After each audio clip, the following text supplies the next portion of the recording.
தமிழரின் பாரம்பரிய திருவிழாவை கொண்டாடுவோம். புத்தாடை பொங்கலோடு the Chennai Silks. Let the celebrations begin. இப்போது புதிய அறிமுகம் ஆச்சி ஹோட்டல் சாம்பார் 50 கிராம் ரூபாய் 20 மட்டுமே.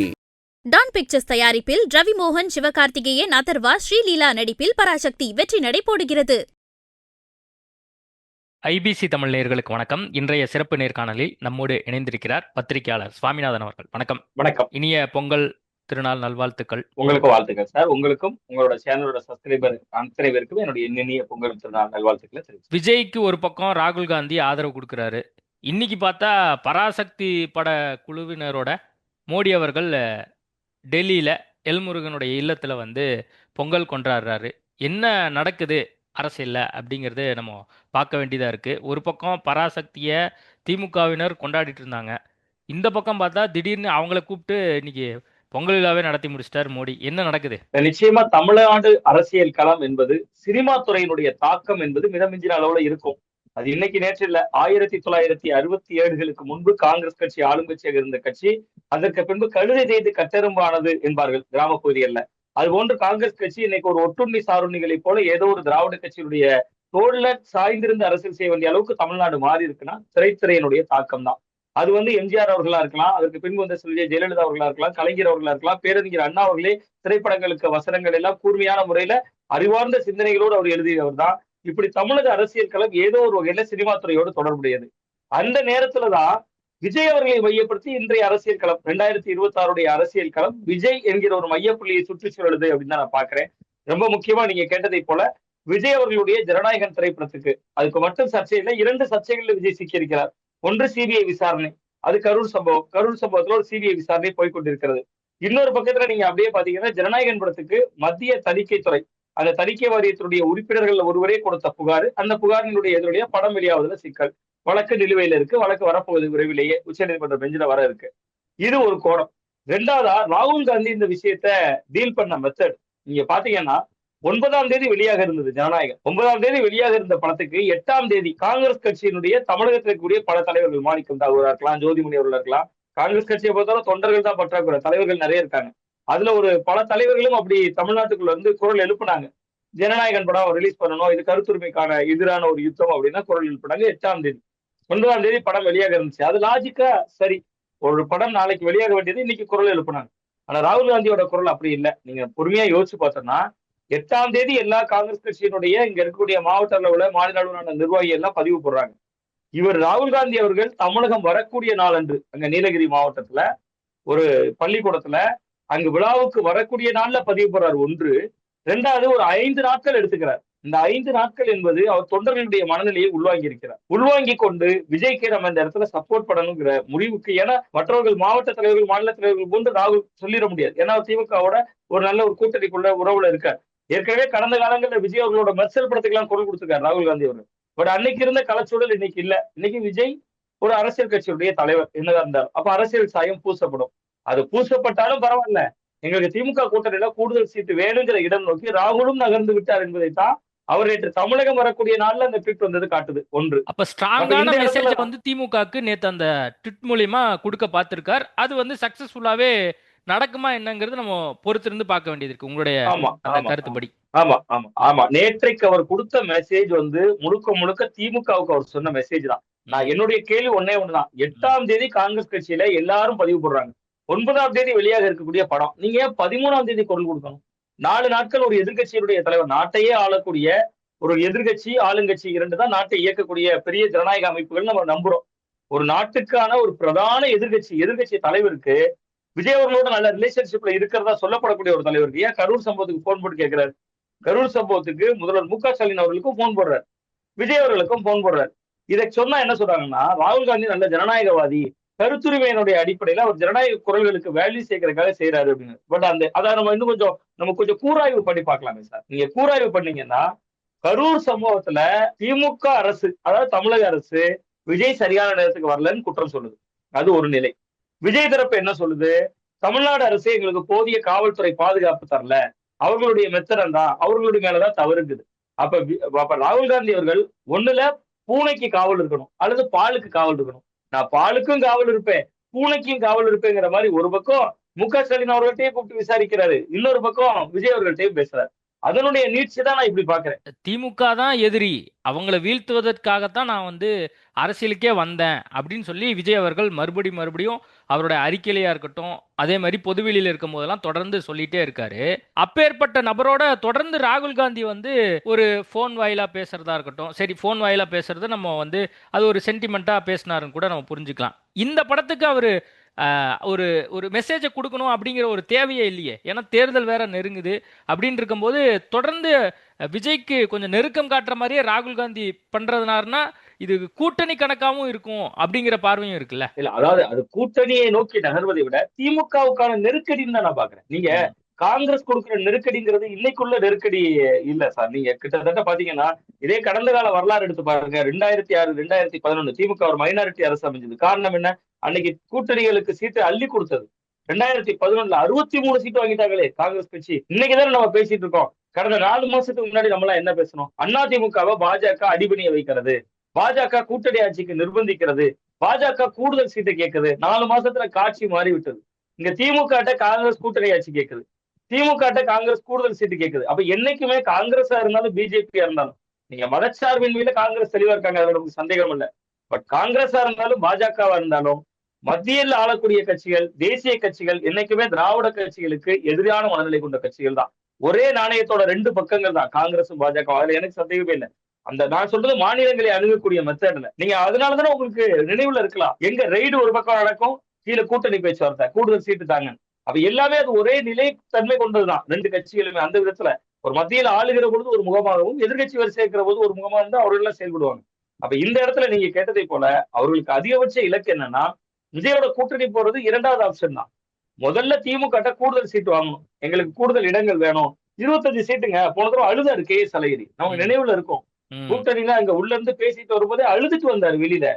காங்கிரஸ் கட்சி கிட்டத்தட்ட தமிழ்நாட்டுல ஆளுங்கட்சியாக இருந்த கட்சி. காமராஜர் அவர்கள் திட்டம் தான், பல திட்டங்களோட நீட்சி தான் இன்னைக்கு அடுத்து வந்த திராவிட கட்சிகள். நீங்க அது பள்ளிக்கூடங்கள்ல கொடுக்குற இன்னைக்கு சத்துணவும் கொடுக்கறதா ஒரு மதிய உணவும் கொண்டு வந்தது, அரசு பள்ளிகளை புத்துயிர் கொடுத்தது, இப்படி பல திட்டங்கள், பல அணைக்கட்டுகள் அவர் கொண்டு வந்தது 2 திராவிட கட்சிகளும் அதுக்கு பின்பு ஃபாலோ தான் பண்ணாங்க. அப்ப அப்படி இருக்கிற காங்கிரஸ் கட்சிக்கு 25 சீட்ல அடக்கிறோம்னா அழுதாருல KS அழகிரி. அந்த அழுகைக்கான வேல்யூஸ் இருக்குல்ல. அப்ப நீங்க ராகுல் காந்தி என்ன நினைக்கிறாருன்னா, கூடுதல் சீட்டு வேணும்பா, பாரு நான் விஜயோட ரிலேஷன்ஷிப்ல தான் இருக்கேன், நாங்க விஜயோட போறோம். நீங்க இது எல்லாத்துக்கும் மையம் என்னன்னா, 26 சட்டமன்ற தேர்தல் திமுகவுக்கு முக்கியமானது, 2029 பாராளுமன்ற தேர்தல் என்பது காங்கிரசுக்கு முக்கியமானது. இந்த முறை அவர்கள் முயற்சி எடுத்து பார்த்தாங்கன்னா, ஒரு அட்டம் எடுத்து பாக்குறாங்க, விஜய் ஒரு புதிய சக்தி வந்திருக்காரு, காங்கிரஸுக்கு ஓட்டு செய்து நம்ம இன்னைக்கு பாஜக ஒரு பெரிய சக்தியா பேசுறோம் தமிழ்நாட்டுல. அவர்கள் திமுகவோடு இல்ல, அதிமுகவோடு இல்ல, ரெண்டும் இல்லாம ஒரு அணியை 2 தடவை அமைச்சிட்டாங்க. இப்ப மட்டும் இல்லையா, 2014 அமைச்சு காட்டினாங்க.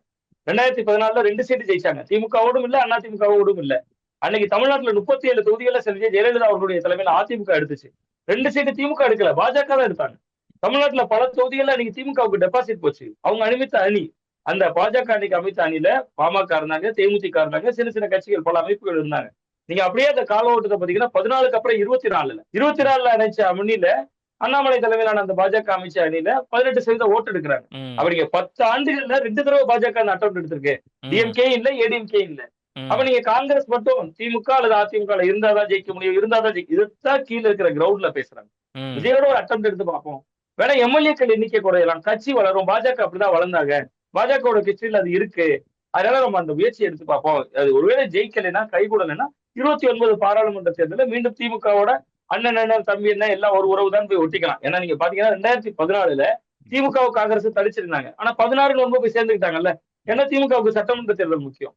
இப்ப திமுகவுக்கு காங்கிரஸ் வேண்டும் என்றால், சிறுபான்மையினர் வாக்களை கணிசமாக பெற வேண்டும் என்றால் ஒரே ஒரு வாய்ப்பு தான் இருக்கு, காங்கிரஸுக்கான எண்ணிக்கையை கூட்டுறது. நான் அதுக்காண்டி 25 50,000 50 60,000 மேஜிக்ல நம்பர்லாம் சொல்லல. இது தொடர்பா நம்ம RS பாரதிட்ட பேட்டி 2 நாளைக்கு முன்னாடி நான் பேட்டி காண்டிருந்தேன். அவர் என்ன சொல்றாருன்னா, பிப்ரவரி மாசம் தான் நாங்க அதுக்கான குழுவே போடுவோம், குழு போட்டு நாங்க முடிவு பண்ணுவோம். அது மட்டும் இல்லாம இந்த கூட்டணி ஆட்சி அதிகாரத்தில் பங்கு அப்படிங்கிறதெல்லாம் இங்க இருக்கக்கூடிய தலைமையோ அல்லது 5 கொண்ட குழுவோ அவங்க கருத்துக்கள் தெரிவிக்கலாம்.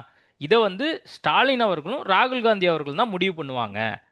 நீங்க பேசுறது என்ன வேணா பேசிக்கலாம், இங்க இருக்கக்கூடியவங்க என்ன வேணா பேசலாம் அப்படின்னு சொல்லி RS பாரதி அமைப்பு செயலாளர் அவர் சொல்றாரு. இல்ல அது ஒரு வகையில சரியான புரிதல் தான், சரியான பதில் தான். பட் என்னடா அவர் பிப்ரவரியில தான் குழு அமைப்பாங்கன்னு சொல்றாங்க. காங்கிரஸ் கொடுக்குற நெருக்கடிகளை சொல்ல வந்தேன் தான். நீங்க பாத்தீங்கன்னா இந்த பிப்ரவரியில குழு அமைக்கக்கூடிய திமுகவோட கூட்டணி பேச்சுவார்த்தை நடத்த ஏன் 3 மாசத்துக்கு முன்னாடியே குழு அமைக்கிறாங்க காங்கிரஸ்? ஏன் ஐவர் குழுவை முந்திக்கிட்டு அமைக்கிறாங்க? நீங்க திமுகவோட நல்ல ரிலேஷன்ஷிப்ல தான் இருக்கீங்க. பீகார்ல என்ன பண்ணீங்க? கடைசி வரை உங்க வேட்பாளர் யாருன்னு தெரியாது. ராஷ்டிரிய ஜனதா தள கட்சி நிறுத்தக்கூடிய வேட்பாளர்களுக்கு போட்டியா நீங்களே 8 தொகுதிகளில் வேட்பாளர் நிறுத்தினீங்களே. கூட்டணி மெத்தட் அப்படித்தானே டீல் பண்ணோம் காங்கிரஸ் கட்சி. காங்கிரஸ் கட்சி என்னைக்காவது முன்கூட்டியே தேர்தலுக்கு சுதாகரித்து நம்ம சிறப்பா செயல்படணும். ஏன் கேரளால உங்களுக்கு ஆளுங்கட்சியா வரணும், அங்கேயே இன்னும் குழு அமைக்கல? கேரளாலயே இன்னும் நீங்க ஆக்டிவ் படுத்தல, அமைப்பையே தீவிரப்படுத்தல? அவர்களுக்கு தமிழ்நாட்டுல திமுகவுக்கு நெருக்கடி கொடுக்கணும்னு நினைக்கிறாங்க. நான் கூட்டணி மாறுவாங்கன்னு எந்த தருணத்திலையும் சொல்லல. திமுகவுக்கு நெருக்கடி கொடுக்கணும், கூடுதல் சீட்டுகளை பெறணும். இதுதான் அவர்களுடைய அதிகபட்ச இலக்கு. நீங்க சொன்னதை போல ஆட்சியில் பங்கு அதிகாரத்தில் பங்கு என்பதை திமுக கொடுக்காது. நீங்க 2006 2011 மைனாரிட்டி அரசு தான் திமுக அரசு, அப்பயே கொடுக்கலையே. அவங்க நீங்க சொல்ற மாதிரி ஆர் பாரதி அவர்களுடைய குரல்ல சொல்றதா இருந்தா ஸ்டாலின் அவர்கள் ராகுல் காந்தி அவர்கள்ட்ட ஒரு போன்ல பேசினாலே இந்த குரல்கள் அடங்கியும். பட் அவரும் ஜனநாயகவாதி, இவரும் ஜனநாயகவாதி, இங்க இருப்பவர்கள் குழப்பவாதி, எல்லாம் சேர்ந்து ஒரு கணக்காக உருட்டி கொண்டிருக்கிறாரு, ஓடிட்டு இருக்கு அப்படின்னு. இல்ல, ராகுல் காந்தி என்ன முடிவெடுப்பார் அப்படிங்கிற ஒரு கேள்வி இருக்கு. ஒரு பக்கம் தொண்டர்கள் வந்து ஆட்சி அதிகாரத்தில் பங்கு, கட்சியை வலுப்படுத்தணும், அதிக சீட்டு வந்து கண்டிப்பா வாங்கணும் அப்படிங்கிற கோரிக்கைகள் வந்து தொண்டர்கள் மத்தியிலையும் இருக்கு. இதை வந்து கிரீஷ் ஜோடங்கர் ஆங்கில நாளிதழ்கள்ல வந்து ரொம்ப தெளிவாகவே சொல்றாரு. தமிழில் கூட பல விஷயங்கள் வந்து ஸ்கிப் பண்ணப்படுது. ஆங்கில நாளிதழில் ரொம்ப தெளிவாக ஆட்சி அதிகாரத்தில் பங்கு அப்படிங்கிறதெல்லாம் எங்களோட கோரிக்கை தான். நாங்கள் வந்து அதை பற்றிலாம் கண்டிப்பாக கன்சிடர் பண்ணுவோம். தொண்டர்களுடைய எண்ணோட்டமும் இதுதான் அப்படிங்கிறதையும் கிரீஷ் ஜோடங்கர் சொல்கிறார். அப்போது ராகுல் காந்தி என்ன முடிவெடுக்க போகிறார்? தொண்டர்கள் பேச்சை கேட்க போகிறாரா, இல்லை ஸ்டாலின் என்ன சொல்கிறாரோ அதை கேட்டுட்டு கொடுக்குற சீட்டை வாங்கிக்க போகிறாரா? அதாவது கூடுதல் சீட்டுக்காக ராகுல் காந்தி பிடிவாதம் படுத்த வாய்ப்பு இருக்கிறது. ஆனா ஆட்சியில் பங்கு அதிகாரத்தில் பங்கு என்பது ராகுலுடைய குரலே இல்லைன்னு தான் நான் பாக்குறேன். ஏன்னா நீங்க ஆட்சியில் பங்கு அதிகாரத்தில் பங்குங்கிறது ஒரு தேர்தலை சந்திக்கிற பொழுதே நம்ம ஏன் சொல்லணும்? முதல்ல ஒரு தேர்தல் நடக்கும், திராவிட கட்சிகள் திமுக ஒரு தேர்தல் அறிக்கை வெளியிடும், அதிமுக ஒரு தேர்தல் அறிக்கை வெளியிடும். அந்த தேர்தல் அறிக்கைக்கு அவர்கள் செய்திருக்கிற பணிகளுக்கு 31 ஆண்டுகள் ஆண்ட அதிமுகவா, 75 ஆண்டுகள் கிட்டத்தட்ட பவள விழா கண்ட ஒரு திராவிட முன்னேற்ற கழகம், இன்னைக்கு பல நல்ல திட்டங்களை செய்திருக்கக்கூடிய திமுக, ஏற்கனவே கடந்த காலங்களில் நல்ல திட்டங்களை செய்யக்கூடிய அதிமுக, 2 தரப்பிலும் இருக்கக்கூடிய ஊழல் குற்றச்சாட்டுகள், பரஸ்பரம் அரசியல் விரோதங்கள், இது எல்லாம் தேர்தலில் எதிரொலிக்கும். அதுக்கப்புறம் மக்கள் ஓட்டு போடுவாங்க. யாருக்கும் தனிப்பெரும்பான்மை கிடைக்கிறதா கூட்டணி ஆட்சி வரும். நீங்க கூட்டணி என்று சொல்லியே ஒரு தேர்தலை சந்திக்கிறது, நீங்க மத்தியில் கூட்டாட்சி மாநிலத்தில் சுயாட்சின்னு பேசக்கூடிய ஒரு திமுகவோட கூட்டணியில இருந்துட்டு, மாநிலத்தினுடைய சுயாட்சிக்காக போராடக்கூடிய ஒரு கட்சியில இருந்துட்டு, கூட்டணிக்குள்ள இருந்துட்டு அவங்களோட சேர்ந்து அங்க கூட்டணி ஆட்சி அமைப்புங்கிறதே ஒரு நகைப்புக்குரியது. நீங்க முதல்ல தேர்தலை சந்திங்க. கூடுதல் சீட் என்பதுதான் காங்கிரஸோட இலக்கு.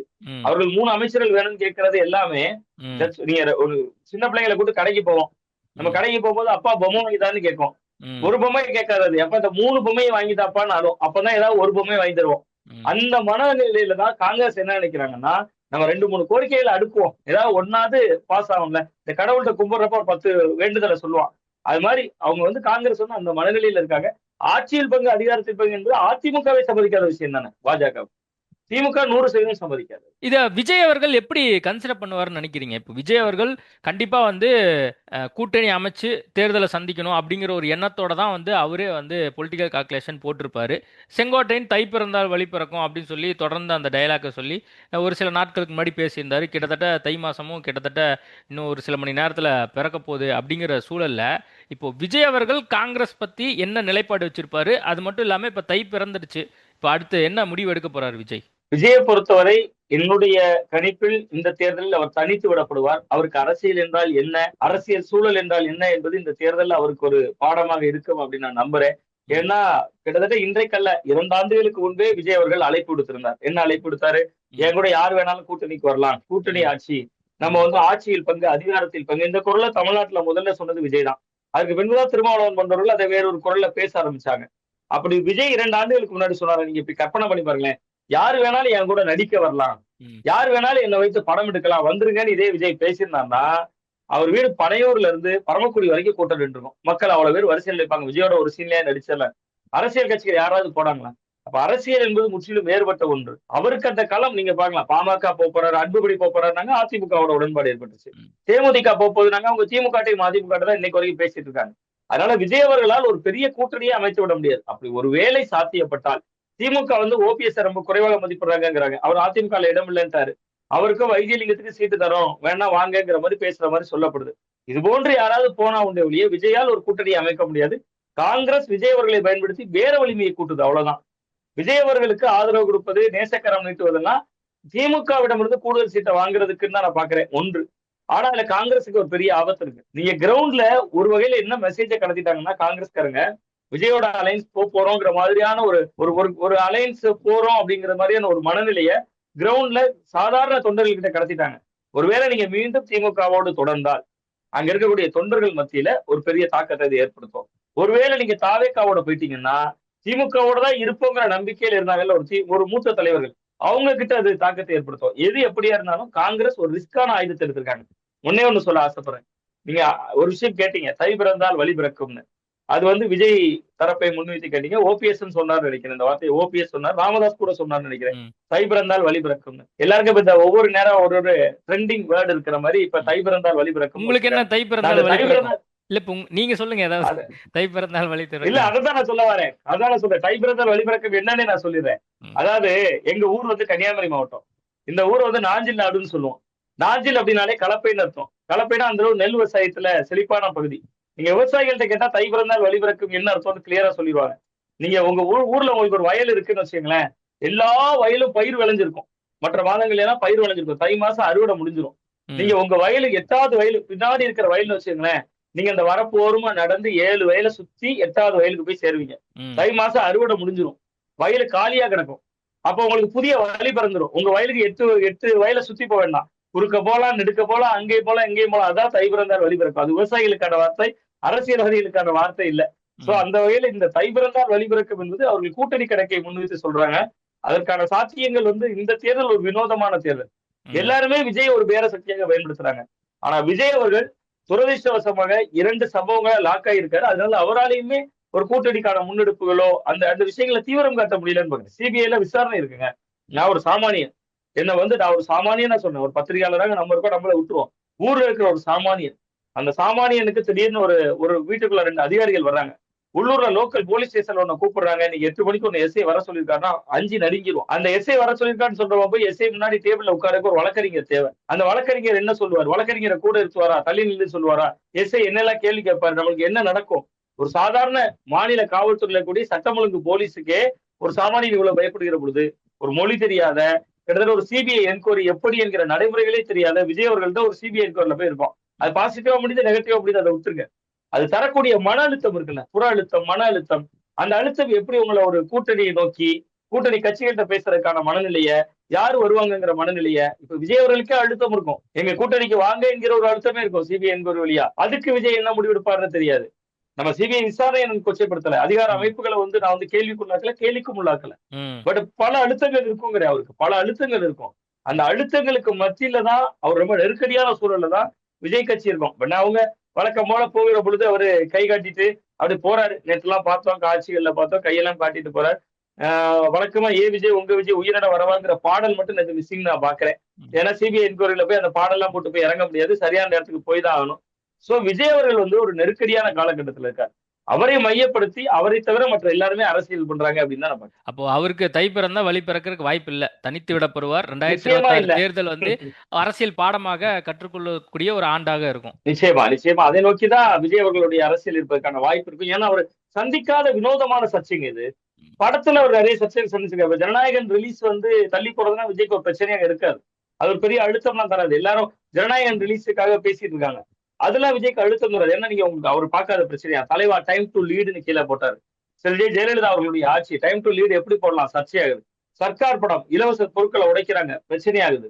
எத்தனை விஜய் படங்கள், புதிய கீதை, அதுல அந்த பெயர்ல பிரச்சனை, கீதைங்கிற பெயர்ல பிரச்சனை. மெர்சல் படம் வெளியாகுது, ஜிஎஸ்டி பிரச்சனையை பேசியிருக்காரு. ஹர்ஷ்ராஜா அவர்கள் அறிக்கையை விடுறாரு, ஜோசப் விஜய் அப்படின்னு சொல்றாரு, பேரை சொல்றாரு. பதிலுக்கு விஜய் அறிக்கை விடுறாரு, ஜோசப் விஜய்னே அறிக்கை விடுறாரு. அந்த விஜய் இன்னைக்கு எங்க போனாருங்க? விஜய்னா என்ன, ஜோசப் விஜய் அந்த நேரம்லாம் நம்மலாம் பாக்குற பொழுது என்ன தோணும், பரவாயில்ல ஒரு அதிகாரமிக்க அமைப்பு மத்திய அரசு ஜிஎஸ்டி பிரச்சனையா பேசணும்னா ஹர்ஷ்ராஜா போன்றவர்கள் ஒரு குரல் அளித்த உடனே பதிலுக்கு ஒரு ஜோசப் விஜய்னே அறிக்கை விடுறாரு. அந்த அறிக்கையை பார்த்துட்டு நீங்க இன்னைக்கு இருக்கிற விஜய் ஒப்பிடுங்களேன். சாதாரண நடிகரா இருக்கும்போது ரோல்ஸ் ராய்ஸ் காருக்கான டாக்ஸ் கட்டல, வழக்கு எதிர்கொண்டுட்டு தான் இருந்தாரு. யாராவது அரசியல் கட்சிகள்ல திமுக பேசலாமே, எதிர்கட்சி வச்சிருந்தா வார்த்தைக்கு வார்த்தை கேட்கிறாருல, ஊழல் கட்சி, ஊழல் மொழிந்த கட்சி, பாட்டிலுக்கு 10 ரூபாய், முதல்ல காருக்கு டாக்ஸ் கட்டுப்பா, திமுக பேச வேண்டியது ஏன் பேச மாட்டாங்க? விஜய் வேறு ஒரு சக்தி. விஜய் நீங்க பேசுறீங்கன்னா பேசிய திமுக நிர்வாகி வீட்டுக்கு போனோம்னா அந்த பிள்ளை கேட்கும், இப்ப என்னப்பா நீ என்னப்பா தளபதி என்ன திட்டுறப்பா அப்படின்னு கேட்கும். அந்த அளவிற்கான ஒரு மக்கள் சக்தி இன்றைக்கு அடங்கி இருக்கிறதுனா அவர் எவ்வளவு மன அழுத்தத்துக்குள்ள இருப்பாரு யூகிக்கிறேன். அப்ப அந்த அந்த அந்த அழுத்தங்கள் தான் அவரை அவருக்கான ஒரு எந்த வழியும் காட்டாமல் சுருக்கி வைத்திருக்கிறதா பாக்குறேன். பட் கிரவுண்ட்ல மக்கள் கிட்ட அவருக்கு ஆதரவு இருக்கிறது. பட் அவர் அரசியல் மயப்படணும். அரசியல் மயப்படாத ஒரு ஆதரவு கூட்டம் இருப்பதனால யாருக்கும் பயன்படாது, அவருக்கும் பயன்படாது. பொறுத்திருந்து பார்ப்போம். இன்னும் பல்வேறு டெவலப்மெண்ட் தை பிறந்தால் வழி பிறக்கும் அப்படின்னு அரசியல்வாதிகள்லாம் சொல்ற மாதிரி பொங்கலுக்கு அப்புறம் நிறைய டெவலப்மெண்ட்ஸ் இருக்கு. அப்போ நம்ம பேசுவோம். நேர்காணல் கொடுத்ததுக்கு மிக்க நன்றி. நன்றி. தமிழரின் பாரம்பரிய திருவிழாவை கொண்டாடுவோம் புத்தாடை பொங்கலோடு. The Chennai silks, let the celebrations begin. இப்போது புதிய அறிமுகம் ஆச்சி ஹோட்டல் சாம்பார் 50 கிராம் ரூபாய் 20 மட்டுமே. டான் பிக்சர்ஸ் தயாரிப்பில் ரவி மோகன், சிவகார்த்திகேயன், அதர்வா, ஸ்ரீலீலா நடிப்பில் பராசக்தி வெற்றி நடை போடுகிறது.